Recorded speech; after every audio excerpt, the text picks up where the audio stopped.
Halo semuanya, selamat datang di sesi eksplorasi kita kali ini.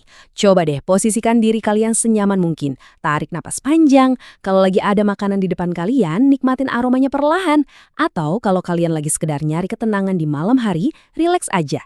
Sambil kalian ngelepas lelah setelah seharian beraktivitas, yuk kita ngobrol santai. Pernah nggak sih kalian ngerasa kalau alam semesta ini kadang-kadang tuh kayak main pakai aturan yang beda banget sama kita? Nah, malam ini kita bakal ngebedah rahasia-rahasia kecil dunia. Kita bakal ngeliat lebih dekat tanaman-tanaman yang seolah-olah nolak buat mati. Tanaman yang tumbuh terus, kayak mereka punya kode curang atau cheat code buat hidup di dunia ini. Pertanyaan ini mungkin kedengarannya kayak fiksi ilmiah ya. Tapi coba kita bandingin sebentar. Kita sebagai manusia, sekuat apapun kita lahir dengan batasan fisik yang udah jelas banget. Otot kita bakal pegel, tulang kita menua, dan kita benar-benar harus tidur setiap malam buat nge-recharge. Kalau enggak, ya tubuh kita bakal hancur. Tapi beberapa tanaman di luar sana, mereka ini seolah-olah ngalamin glitch yang ngebengkokin hukum alam. Mereka kayak punya nyawa tanpa batas. Nggak butuh tidur, mereka terus jalan, merambat, dan tumbuh seolah waktu tuh nggak ada artinya buat mereka. Bikin kita mikir kan, sebenarnya sistem apa sih yang mereka jalankan diam-diam di luar pengawasan kita? Dan ini benar-benar ngegambarin bedanya kita sama mereka. Di saat kita perlahan berjalan menuju garis akhir, tanaman-tanaman ini tuh bergerak dalam siklus tanpa akhir. Regenerasi sel yang gak ada matinya, ngebangun sistem yang nolak buat berhenti. Di eksplorasi kali ini, kita bakal pakai 10 tanaman sebagai cerminan daya juang kita sebagai manusia. Dan saya mau kalian gak cuma dengerin aja. Coba deh, bayangin kalian bener-bener lagi pegang tiap tanaman ini di tangan kalian. Rasain tekstur tanah yang nempel di jari. Rasain dingin daunnya, dan saksikan langsung keajaiban yang lagi mereka kerjain dalam diam. Oke, kita masuk ke bagian pertama, pejuang yang tak kenal lelah, bertahan hidup tanpa henti. Kita mulai dari daun mint. Coba dibayangin, kalian lagi metik sehelai daun mint yang masih basah kena embun. Terus gesek-gesek daunnya pelan di antara jari telunjuk sama jempol kalian, cium aroma tajamnya yang seketika bikin napas terasa dingin dan segar. Nah, tanaman ini tuh pada dasarnya kayak pasukan tentara yang nggak bisa dihentikan. Kalian tanam sekali aja dan dia bakal langsung nyebar, mengklaim seluruh wilayah. Kenapa bisa gitu? Karena keajaibannya ada di bawah tanah. Di bawah permukaan yang gelap dan lembab, jaringan akarnya, yang secara botani kita sebut rimpang, itu menjalar ke samping dengan sangat agresif. Akar-akar ini mendorong tanah dengan gigih banget, nyari celah udara sekecil apapun, nyusup ke ruang kosong dan boom, tiba-tiba dia nembakin batang baru ke atas tanah. Bener-bener kayak pergerakan bawah tanah yang lagi merencanakan invasi senyap. Makanya ada lelucon, mint itu nggak cuma tumbuh, tapi dia ngambil alih semuanya. Sekarang coba bayangin kalian lagi megang sepotong daun lidah buaya. Rasain deh berat dan padatnya daging daun itu. Kulit hijaunya yang tebal, licin, dan sejuk banget. Nyimpan gel bening di dalamnya. Lidah buaya ini ibarat teman kalian yang paling santai, yang nggak pernah panik sekalipun badai datang. Kalau daunnya kepotong, dia nggak mati. Di tingkat mikroskopis, sel-selnya langsung bereaksi luar biasa cepat.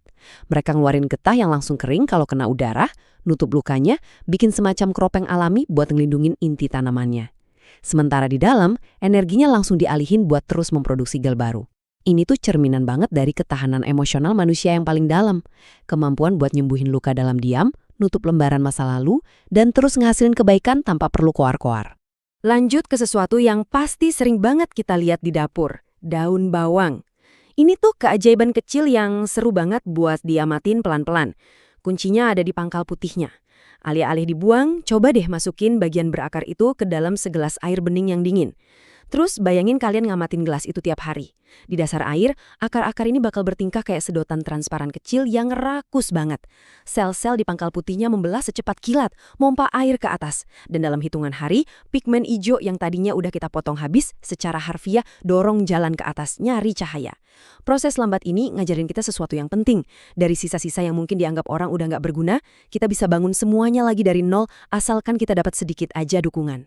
Ya, dalam hal ini cuma butuh segelas air putih. Nah, sekarang kita beralih ke bagian kedua, raksasa yang sabar.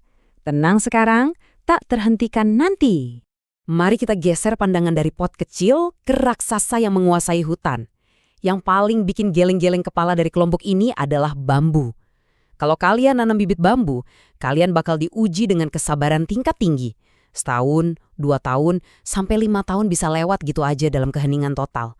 Nggak ada satu tunas pun yang muncul. Kalian mungkin bakal mikir, wah ini sih udah mati tanamannya. Tapi apa yang sebenarnya terjadi di bawah sana? Selama 5 tahun penuh, bambu tuh lagi ngerajut fondasi raksasa. Dia nyebarin jaringan akar yang keras banget, kokoh kayak besi, mencengkeram bumi kuat-kuat. Dan begitu fondasinya dirasa udah nggak tergoyahkan, barulah keajaiban terjadi. Dia meledak keluar dari tanah dengan kekuatan fisik yang gila banget, bisa tumbuh puluhan sentimeter setiap harinya. Ini tuh analogi yang super pas buat orang-orang yang sering kita sebut late bloomer.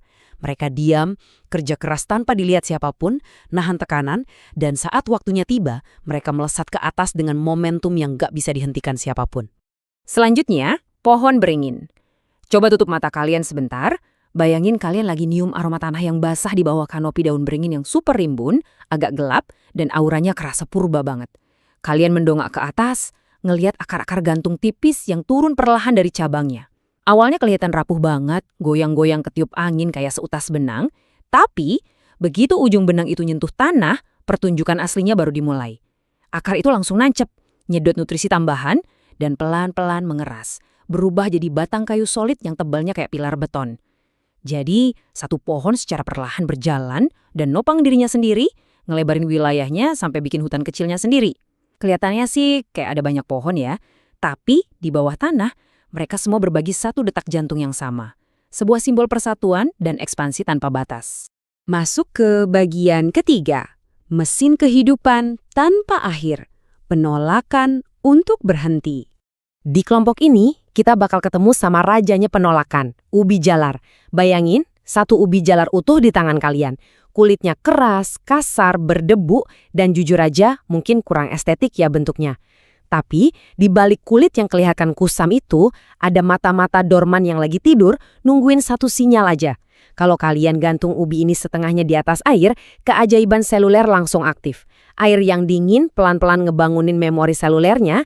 Dari kulit yang keras tadi, urat-urat kehidupan mulai ngerobek jalan keluar, ngedorong tunas-tunas kecil berwarna hijau keunguan. Sulur-sulur ini merayap keluar dari stoples kaca dengan kehendak hidup yang benar-benar luar biasa. Kalian potong daunnya, dia bakal menjalar lagi. Kalian kubur di tanah, dia malah ngelahirin belasan ubi baru. Ubi jalar benar-benar nolak keras ide kalau hidupnya cuma berakhir jadi bahan masakan di rak dapur. Terus, ada analogi teknologi alami yang paling jenius. Serai. Kalau kalian pegang batang bawah serai sisa belanja dari pasar, rasanya kan kaku, kering, pucet, seolah-olah nyawanya udah melayang. Tapi coba deh, celupin pangkal kerasnya itu ke dalam air dan perhatiin apa yang terjadi. Kontras antara kulit luarnya yang kering kerontang sama tunas hijau seger yang robek bagian tengahnya tuh menakjubkan banget. Tunas-tunas baru yang wanginya khas lemon tajam ini nerobos ke atas, persis banget kayak waktu laptop kalian hang atau mati, terus kalian tekan tombol restart. Tiba-tiba, mesinnya nyala lagi. Semuanya fresh, memori di reset, dan kehidupan benar-benar ditarik balik dari ambang kematian. Cuma bermodalkan air bening. Kale ngajarin kita soal manajemen energi tingkat tinggi. Tanaman ini ibarat mesin produksi yang nggak pernah capek. Aturan main buat Kale ini tegas banget. Kalian bebas manen daun-daun tuanya yang besar, bergelembang, dan berwarna gelap di bagian luar sebanyak yang kalian mau. Tapi, selama kalian nggak ngelukain bagian paling tengahnya, yang secara botani disebut meristem apikal, tempat kumpulnya sel induk, kalian bakal terus-terusan ngegulirkan daun baru tanpa henti. Ini analogi psikologis yang dalam banget loh buat kita. Seringkali kita ngasih terlalu banyak inti dari diri kita buat kerjaan atau tekanan hidup, sampai akhirnya kita burn out. Kalian ngingetin kita tuh bisa terus ngasih manfaat dan produktif seumur hidup, asalkan kita benar-benar ngejaga dan ngelindungin hati serta inti energi kita sendiri. Kita lanjut ke bagian keempat, warisan lintas generasi, bertahan melampaui waktu. Sekarang kita masuk ke wilayah sejarah yang epik banget. Kita ngomongin soal Pakis. Coba deh imajinasikan, kalian melangkah mundur ratusan juta tahun ke sebuah rawa purba. Pakis itu udah ada di sana. Beda sama tanaman modern, pakis nggak peduli sama bunga yang cantik atau biji yang keras. Mereka cuma ngandain spora. Spora itu debu mikroskopis yang nggak kasat mata, melayang-layang aja dalam diam. Waktu meteor raksasa ngahantam bumi, ngeluluh lantakkan dinosaurus, nyiptain suara paling bising dan api vulkanik yang nyapu seluruh daratan, spora pakis ini dengan tenangnya melayang nembus abu tebal. Mereka sabar nunggu di tanah yang hangus, dan begitu ada setetes air turun, mereka langsung rajut kembali hutan-hutan itu. Kalau ada penghargaan buat entitas yang bisa ngalahin kiamat, bukan dengan kekuatan, melainkan dengan ketahanan yang sunyi, pakis sudah pasti jadi juaranya. Di sisi lain, pohon pisang ngasih kita kisah pengorbanan yang puitis banget. Batang pisang yang tinggi menjulang itu emang cuma ditakdirkan buat berbuah satu kali seumur hidupnya. Begitu tandan pisangnya matang, hidup sang induk resmi berakhir. Waktunya udah habis. Tapi sebelum dia benar-benar layu, dia mastiin masa depan generasinya aman. Batang utamanya bahkan mulai membusuk, melunak, dan secara harfiah mengubah tubuhnya sendiri jadi pupuk cair buat ngasih makan tunas baru atau anak-anaknya yang lagi berusaha dorong jalan keluar dari akar di bawah tanah. Sang ibu rela menyingkir supaya anaknya bisa ngelihat matahari. Tongkat estafet kehidupan diserahin tanpa cacat. Mode warisan udah dieksekusi dengan sangat sempurna. Dan akhirnya kita sampai di bagian kelima, makna di balik keabadian. Sistem di atas individu. Sambil kita makin santai menikmati obrolan malam ini, kita sampai di titik filosofis dari semua fenomena tadi. Ini dia rahasia terbesarnya. Sebenarnya, nggak ada satupun dari ke-10 tanaman yang kita bahas ini benar-benar abadi secara fisik. Daun mint bisa aja mengering, tunas bambu bisa ditebang, ubi jalar ujung-ujungnya juga bisa membusuk. Tapi, mereka berhasil mecahin teka-teki kehidupan dengan cara yang luar biasa cerdas. Mereka menundukkan ego mereka sebagai individu. Mereka sadar penuh kalau tubuh fisik itu cuma sementara. Tapi sistem selulernya, jaringan akarnya, dan mekanisme regenerasinya harus kebal dari kematian. Mereka mentransfer keabadian itu ke dalam sebuah sistem. Jadi, lain kali kalian lagi jalan santai atau lagi nyetir, terus kebetulan ngelihat sehelai rumput liar warna hijau cerah yang maksa nembus retakan beton atau aspal jalanan yang keras, tolong berhenti sebentar dan perhatiin. Bayangin tekanan fisik yang luar biasa di sana. Hidrolika alami dari sel-sel yang super kecil dan lundak itu pelan-pelan meregang sampai akhirnya sanggup mecahin aspal yang tebal. Ketekunan yang senyap itu nyatanya jauh lebih mematikan daripada kekuatan yang brutal. Tanaman kecil itu adalah ujung tombak dari sebuah sistem purba. Sebuah sistem yang gak peduli sekeras apa dunia nyoba buat ngubur dia bakal selalu nyari cahaya. Pada akhirnya, ngeliat ketangguhan luar biasa ini ninggalin kita dengan satu pertanyaan tajam yang asyik banget buat direnungin malam ini. Sistem warisan seperti apa sih yang sebenarnya lagi kalian bangun sekarang? Apakah karya, empati, atau nilai-nilai yang kalian tanamkan saat ini bakal terus berakar dan ngasih manfaat yang panjang, bahkan jauh setelah kalian melangkah pergi? Terima kasih ya udah nemenin saya di sesi eksplorasi yang santai ini. Saya harap cerita soal keajaiban kecil yang sering luput dari pandangan kita ini bisa ngasih sedikit perspektif baru buat kalian. Sampai jumpa di eksplorasi kita berikutnya. Selamat melanjutin istirahatnya, selamat nikmatin hidangannya malam ini, dan seperti halnya tanaman-tanaman hebat tadi, tetaplah bertumbuh.